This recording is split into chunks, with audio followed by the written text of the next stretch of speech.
So I want to talk about mindfulness. We're using the phrase mindfulness in our everyday language. Oh, I'll be more mindful. But what really is mindfulness?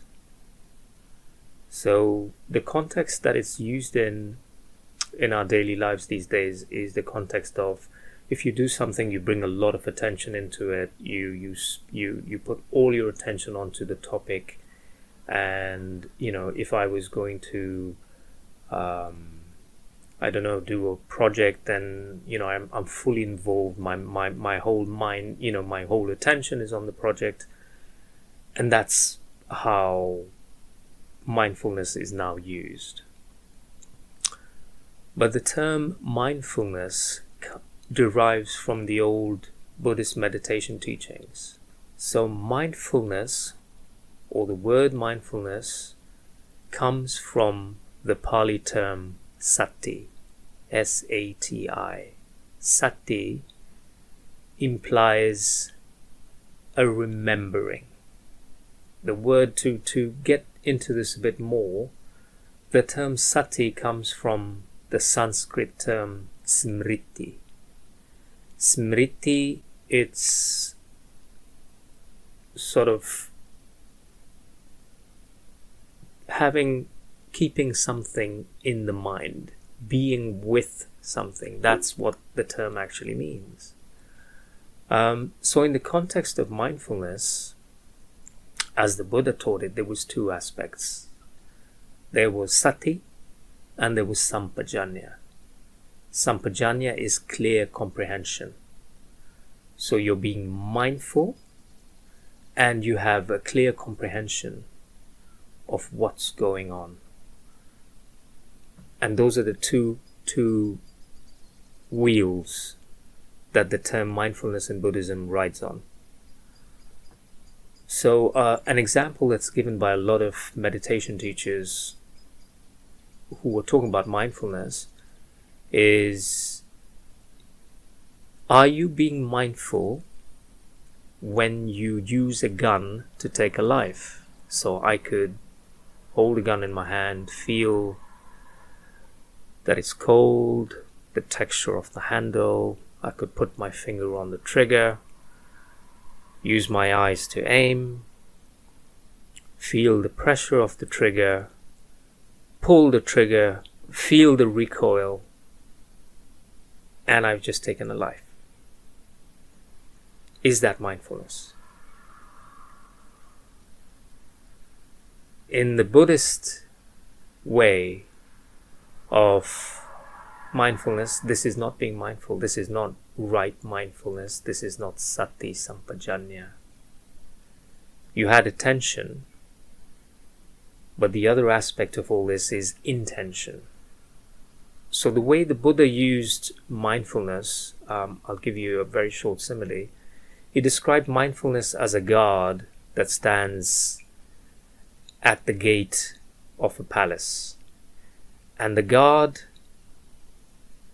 vets who comes in and who can't. So it's like a bouncer. So you're coming in, you're not. So the context that the Buddha used this in was, he said, I took my thoughts and I placed them into two piles. There was a pile of wholesome thoughts and there was a pile of unwholesome thoughts. And when something unwholesome arose in my mind, I rejected it. When something wholesome arose in my mind, I let it in. So that was the context under which the Buddha was using mindfulness. So he used the term wholesome and unwholesome. So wholesome act in the Buddhist context is something that brings benefit to yourself and it brings benefit to others. An unwholesome act is something that causes you harm and brings harm to others. It's kind of linked to the teachings of karma. So essentially what you're doing is you're creating karma which doesn't lead to negative karma. You're creating karma, you're creating actions that lead to something more wholesome. And that's the context that the Buddha was using the term mindfulness or sati sampajanya in. So it's not just an attention, it's attention with intention. So going a little further,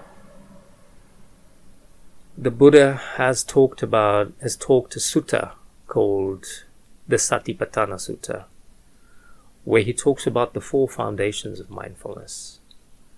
So what he's saying is, in our daily life, if we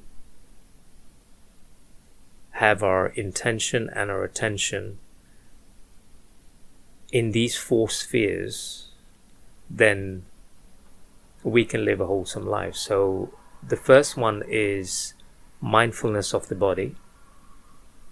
So you're mindful of what's happening in the body. So this is a huge topic. It's a huge topic with so much in our minds that a lot of us have very little awareness in the body. I mean, I struggled for years and years to develop any kind of mindfulness in my body.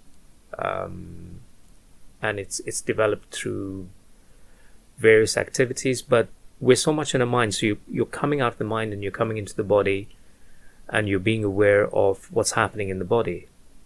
Contractions, relaxations in different areas, tension, and things like that. You're looking at what phenomenon gives rise to what consequence. Similarly, he talks about mindfulness of feelings. So in terms of feelings, he's not talking about feelings as in feelings like we use them in Western language. He's talking about an unpleasant feeling and a pleasant feeling. Then the Buddha is talking about mindfulness of the mind. So mindfulness of the mind is looking at thoughts, looking at moods, and what's arising and how they're arising. And finally, the 4th foundation of mindfulness is mindfulness of Dhammas. Now, Dhammas is a term in Pali which is used to refer to a conglomerate of mental phenomena like perceptions and the like. So the term Dhammas comes from khandhas. I won't go into that too much because it's a big topic. So the Buddha talked about these 4. And out of these 4, most meditation teachers will talk mostly about mindfulness of the body, and they'll talk about mindfulness of the mind. So mindfulness of the body is used to curb discursive thinking. So the mind is very, very turbulent. Like you can have a million thoughts in the course of like 5 minutes. If you've got a very discursive mind or very active mind, and most of us do. So that's the reason mindfulness of the body is used in this context, to come away from discursive thought into the body. And the body will tell you immediately when something is wholesome or unwholesome. When you do something which is unwholesome, you start to become conscious of tension, and other negative phenomenon. Similarly, when you do something that's wholesome, you feel a relaxation, you feel an opening. And it's an easier medium to watch and to keep track of than the mind. So that was the mindfulness of the body is talked about a lot. So to wrap this up, mindfulness in the context of meditation or in the context of Buddhism is a holistic activity. It's something that you try to abide in throughout the day, and you're using this as a barometer to monitor yourself and your actions and monitor how it's affecting things outside. And you're creating, by being mindful in this way, you're creating something that's holistically wholesome.